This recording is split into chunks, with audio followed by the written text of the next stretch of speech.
Yo, what is up, everyone? Welcome back to the Sports Scoop. Today, I'm going to be going over Geno Smith's best plays versus the Denver Broncos in Week 1. So, Week 1, it ended up with a bit of a shocker, really, here, where the Seattle Seahawks actually ended up beating the Denver Broncos. A large part of that was because of Geno Smith, the quarterback for the Seattle Seahawks, who beat out Drew Lock. There was a lot of skepticism about that. He played insanely well. Stat-wise, it wasn't. He was 23 for 28, which is amazing. Only a buck 95, but if you watched him play, you saw he was clearly the best quarterback on the field that day, which was ironic considering the Seahawks did trade for Russell Wilson, who was supposed to be the savior of the Broncos franchise. But Geno Smith, he looked really good. So today I'm gonna go over kind of briefly what I thought of him. I think obviously it is going to be really, really in depth just because of the fact that you're going into this not through all 22, and I would love to, but I think right now I'm just going to kind of give the best that I can. So starting off with the first play here, you see Penny go into motion. Geno Smith is in the gun, trips to his left. Geno, that's just a good throw, kind of.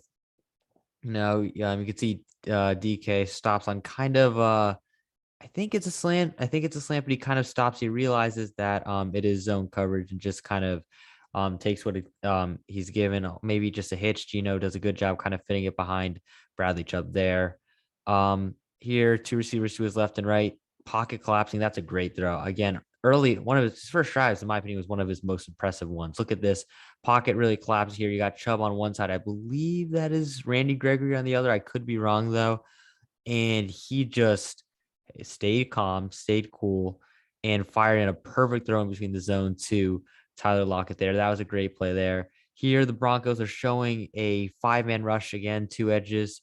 There, you got two linebackers that are aligned in what appears to be, I mean, it's a full house you can see for the Seahawks, and you're saying they would probably either rotate into match quarters or into a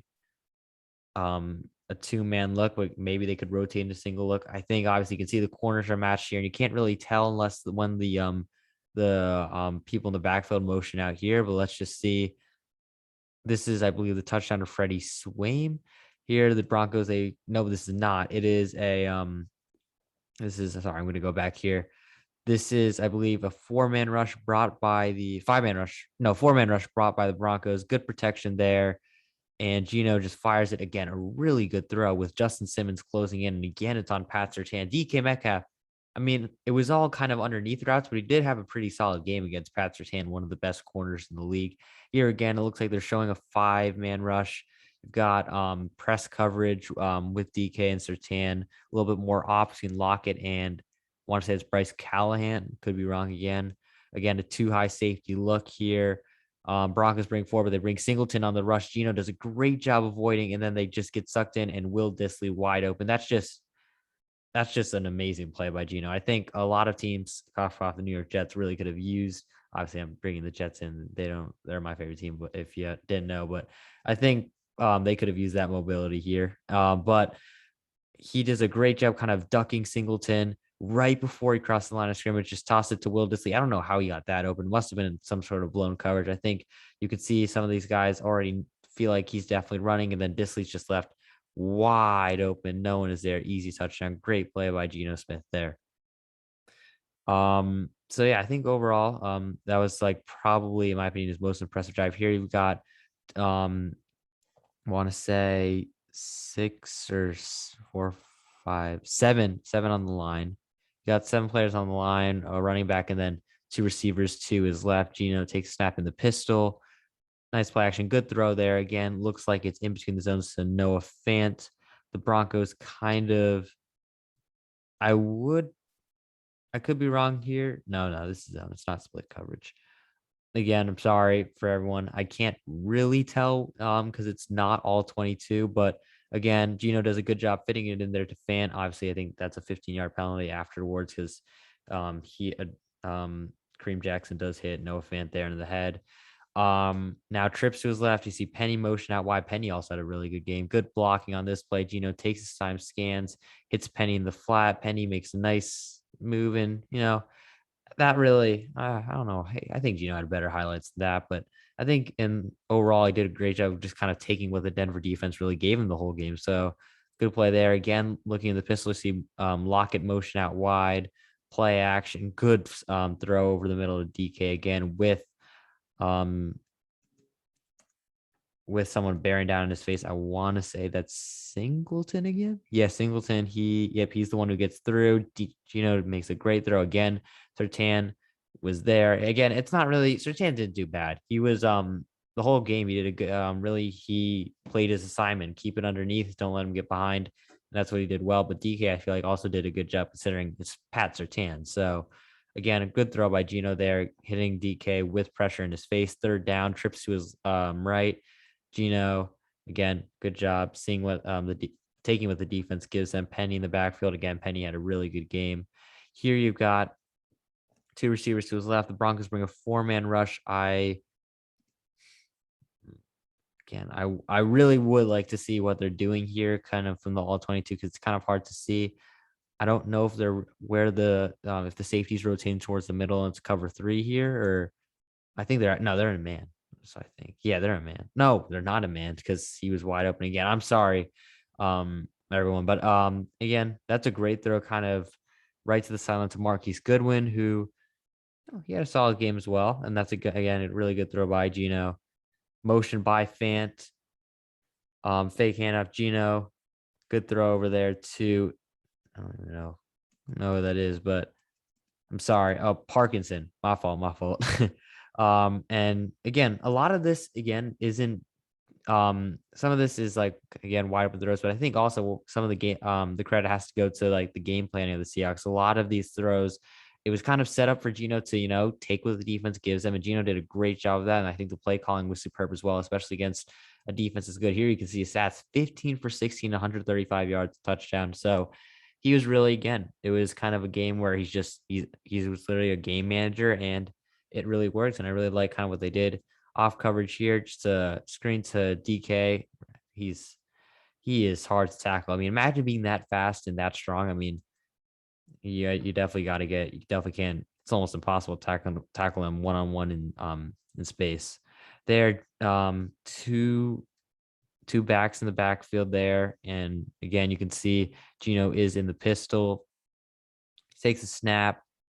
It's a really nice throw over the top. This is, again, another one of my favorite throws. It really kind of, again, it isn't like a wow throw that like some of the quarterbacks in this league can make, but the touch on that throw is perfect. It was kind of Russ-esque, I would say. It was a really good throw again to Parkinson. Sorry, I should have known his name.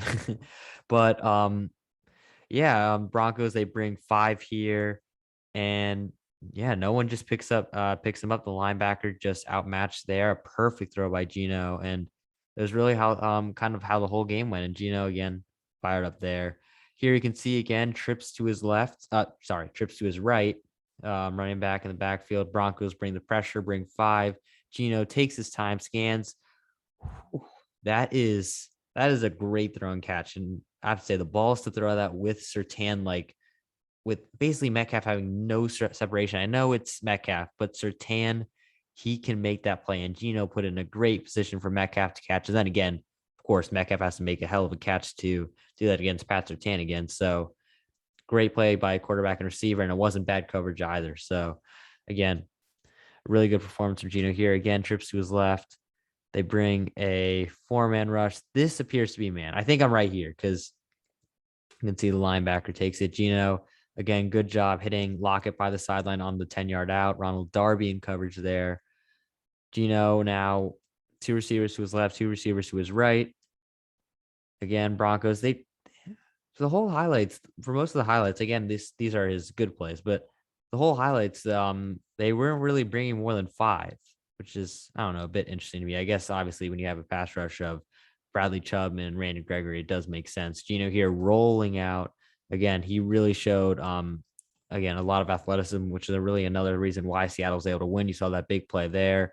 So yeah, that was Geno Smith's really kind of his best plays. And what I really take away from that is that he was really decisive in the quick game. He was really accurate. He also had great touch on some of his throws, like the touchdown, both of his touchdowns. I feel like obviously Disley's was wide open, but again, still felt like it was a good throw nonetheless. He obviously showed his athleticism in that touchdown to Disley as well, and on that last run we saw. And I think most importantly, he was really smart with the ball. I think smarter than he's like really ever been. And he looked like someone who deserved to be a starting quarterback. And you can really see why he won the job. He did what Seattle asked him to do. They didn't ask him to be Patrick Mahomes. They didn't ask him to be Josh Allen. They asked him to kind of just manage the game, be accurate, and not even lose the game. They trusted him to win the game for them. And Geno Smith did that. Again, only led them to 17 points, only threw for 195 yards. But if you can see by the highlights, he was efficient. He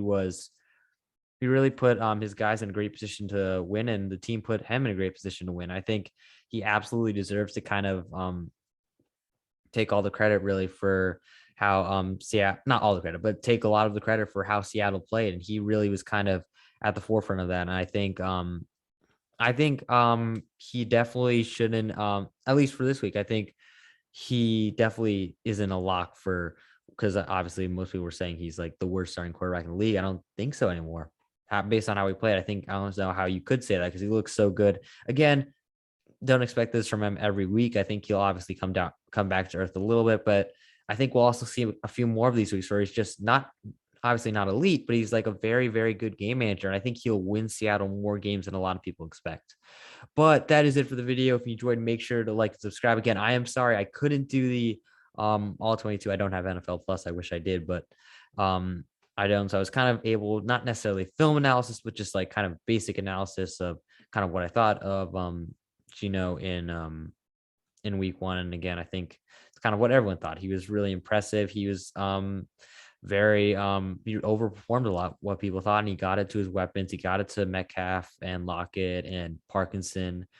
So I think that was kind of my main takeaway. He was good at distributing the ball. He was good at firing it into tight windows. He was good at reading the zones as well. He was good at like hitting. His anticipation was one of the things I was really impressed with, along with obviously his mobility, his capability, and touch on his throws. I think you really show the whole package there. But again, sorry. That is it for the video. Make sure to like and subscribe. We have 3 other hosts, Kian, Charlie, and Dylan.